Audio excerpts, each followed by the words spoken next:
know for what, but at the same time, I do agree with Richard. This makes more sense than any of the other training, which is no pain. Here's where, again, though, I have a huge problem with the sound mix of this film. Why do we not even hear... Fine, if you don't want to give him of the electrical current, at least give me that... Good point. It needs something to let us know that he's being shocked, because there's nothing that lets me know that he's being shocked. Or the lights dim just a little bit. Anything. There could be all kinds of things in that, but you're missing an opportunity because, again, this is easily the most torturous, truthful and thought out. We see this cause and effect torture. We see the handler turning the dials like he's getting shocked as the person says no, but we are missing the. I mean, it's just an ape like writhing on a table without actually knowing what's happening to him. You've got those wonderful arcing sounds of electricity. If you go back to the original James Whale Frankenstein, when Jacob's Ladder. And this, I'm curious if you'll know why I know this name, but the man who created those electrical things, his last name was Strickfaden. Do you know why I bring that up? Mm-mm. Our boss at broadcast.com, his name was Strickfaden. It was his uncle that created those things. Oh, yeah.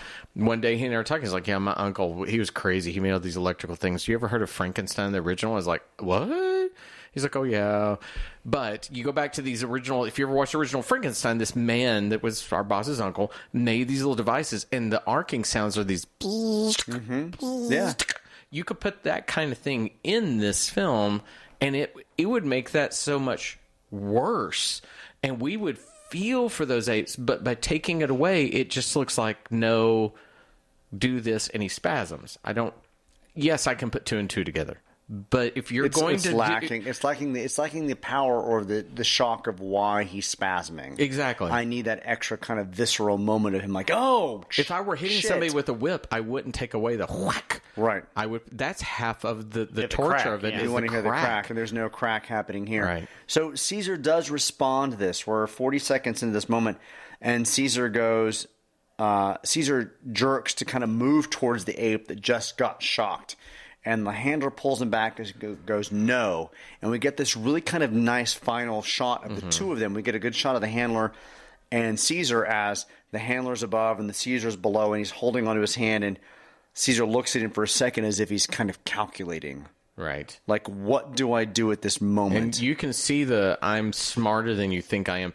To be fair, our guard is played by a man named Daniel Keogh. Okay. He's still with us. It looks like according to IMDb, that he's about 83 years old. Quit working in 1994, according to them, and there are no more screen credits. But he was a character actor that did a lot of stuff. So this was a dude that had his work. He was in and out of stuff. He was everywhere. And he handles his moments fine. And I think that Caesar's reaction to him is great. Especially if there had been the addition of stuff before where the caretaker was manhandling him, and this was the culmination of it where he finally kind of stood up and was like, I'm about to explode on your ass. Can I point out something really, really unique? Please. I just want to play it for you. Okay. So, so good. So, Caesar reacts, right? I'm just going to turn my laptop around so you can see this. I'll try to describe what Richard shows us. Caesar reacts. The guard pulls him back and says no. Mm-hmm. And the camera doesn't stay on the two of them. The camera shifts from right to left to kind of get this action. Okay, so we're looking at a shot right now with Caesar's down lower right. The guard is behind him upper left. Now watch what happens to the camera. The camera moves. It's a swish pan. Yeah. Yeah, it's on a track or a dollar. Yeah. But it was just really unique because there's a moment where the guard and Caesar reacted to each other, and you needed you thought you'd get a lingering moment, and you don't. The camera moves. Well, it adds that chaos to the moment, almost like what's about to happen. We're a person watching, and maybe we've just we've looked away before we knew what was going to happen. I thought it was great. I thought it was great more than just the moment of just like this, the reaction shot. Like the camera still managed to move to give kind of this tension to the moment. I think that with this film, does it have problems? Yes, it does. But I think that when you have a director like J. Lee Thompson, who has got some skins on the wall and has directed things that will come to be known as classic films later. I mean, hell, when your film is so classic that Scorsese says, that was one of my favorite films and I want to remake it, in Cape Fear, you don't suck. You're a pretty good director. I think that time and again, you look at those choices of shots, the thing that we were talking about with the staging, when you come into this holding area where Caesar takes us, goes through the door, and then we see him elsewhere. He's very smart with what he does to stage things. It's just, I think until we get past Burton's films, I don't think the conversation film. There's no more than one film. There is no conversation to be had in the last three that the studio got in the way and said, we need to streamline this and make it a better. And I think this is just studio interference of crank this thing, get it out, and they're doing their best to just kind of make these little small things that happen. Get it done that will turn a 40, 50% profit. We've got prosthetics, we've got all this kind of stuff. Go. Do you also think the fact that this is 1973 and 1972, and there's a level to which what we study now is not studied then? So all these little small things like the push-in on like the cuffs coming over, he would have done in 10 seconds if he could actually have that moment to do. Well, I think that so if you give Thompson the budget, you give him the time, that's an entirely different thing. He gets an entirely different movie, but I also think that it's unfair to go look at Thompson and say he's not doing enough, because how many people like Scorsese learned off of watching Thompson and have taken those skills and expanded on it. So that language has grown. Right. The language has grown. He started it. The conversation continued. So what he does is great. And I think the film entirely works. It's just when, again, it comes down to that when we watch this minute by minute, you cannot deny that there are things that you stop and you start thinking, oh, well, I don't understand what's happening.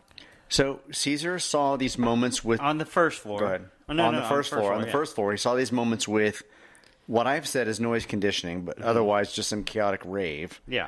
We have some next moment that's supposed to be fire conditioning, which is really just Sean Connery throwing a flamethrower everywhere. Here's some bananas. You have the beast in your sight. Bananas. And then we get to a moment that actually makes a little more sense, where he's hearing the word no and he's being shocked, but we needed kind of that extra moment just to let him know that the ape is actually being shocked. I wouldn't even mind Caesar whimpering right there, too. Like, he can see the pain that's occurring. Well, we got the reaction of him responding, and the guard pulling, or the handler pulling him back. And he goes, this is a conceit from the new ones, but what apes actually do with the reaching out and trying to touch each other, their hands. Like you could see that in this, you could see like an ape being tortured and reaching out for help, and Caesar reaching out as well, but not being able to do anything. It's funny you bring that up, because when I was watching all of these minutes, I started thinking of how far understanding of apes has come to, and it's like the gap in between is Tarzan Legend of Greystoke, because I remember that where they would pick their hands up and put it on their heads, and just that language. This film had that where they'd studied that level of it, it could have added another level. They're doing a lot, but we've moved a little bit further along. It's unfair to these films, because if I saw this in 1972, I don't know that I would have that same discerning eye. Yeah,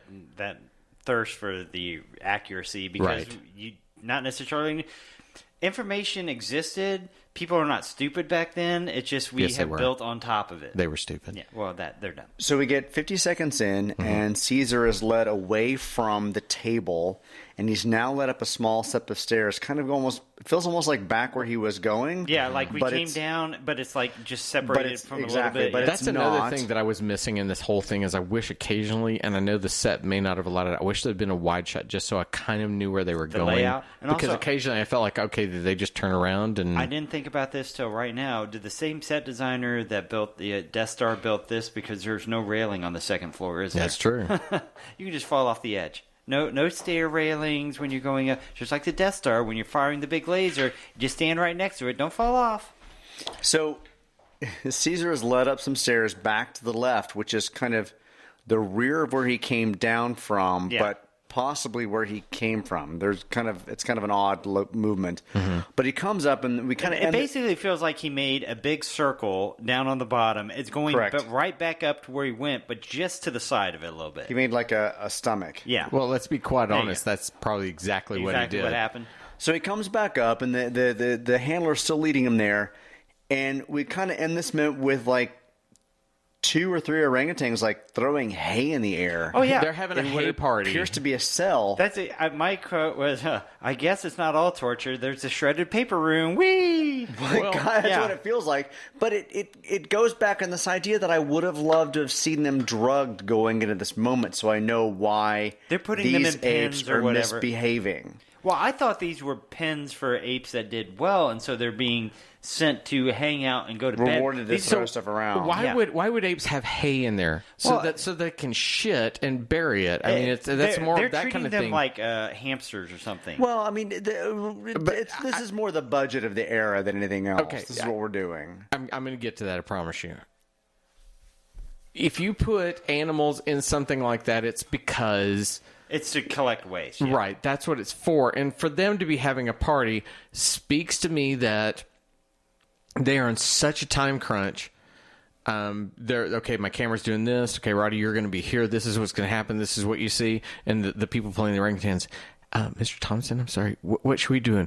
I don't know. You got all that. Hey, why don't you throw down and have, like you're kind of going ape-like in there. Just do that. And that's just because, again, you're on such a tight schedule. You have so many minutes you have to crank out and get this done that you have no choice. You don't get to get into what they should be doing and how. The idea of them throwing hay adds the chaotic moment of the three things we saw. But there would something be more powerful. The fact if the two orangutans that are in the cell were just sitting there. Yeah, quiet, picking nits out of each other, doing nothing, or just watching, just staring at him, huddled like in fear. Right. Like that would be a little more powerful than just throwing. Because the hay seems joyful. And I'm not saying I agree. They're having a good time. Yeah, that's what I'm saying. It's a big shredded party time. And I'm not saying that apes can't not live in something like that, but I think we know from wildlife, they will build nests out of greenery and stuff like that, and put things over their heads that are green. They don't just hang out in hay and stuff. They're not cows. They're not livestock. They have a environment that they want to build themselves. I'm sure if that's all they're given, they'll figure out something to do with that. But if they're trying to import animals that are pets that they want to treat properly, they should be giving them the natural environment they should have instead of, hey, this is our film environment. We may have talked about this before. How long is this movie?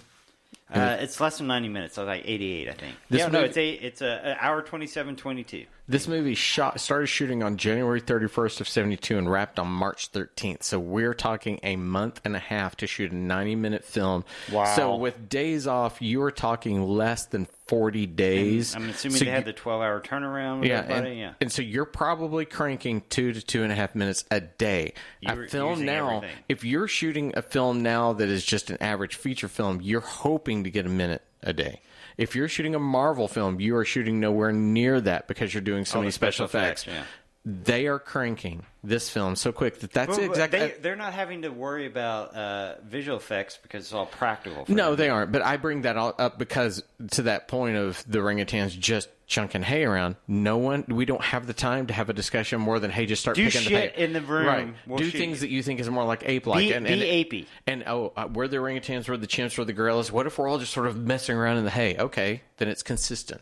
But as we move on, I think that even becomes kind of problematic because it becomes repetitive to it. So Richard shut down. He's looking at his notes like, I'm ready to go into minute 25. We're kind of at the end of the middle. We are. Like, what do we say about this moment? We're about to move into the next moment, and we've got orangutans doing things that don't make sense, and we just go forward. Have you never noticed that you're like my panic response whenever I know the minute's over? I look over and I'm like, Richard's done. What are we doing now?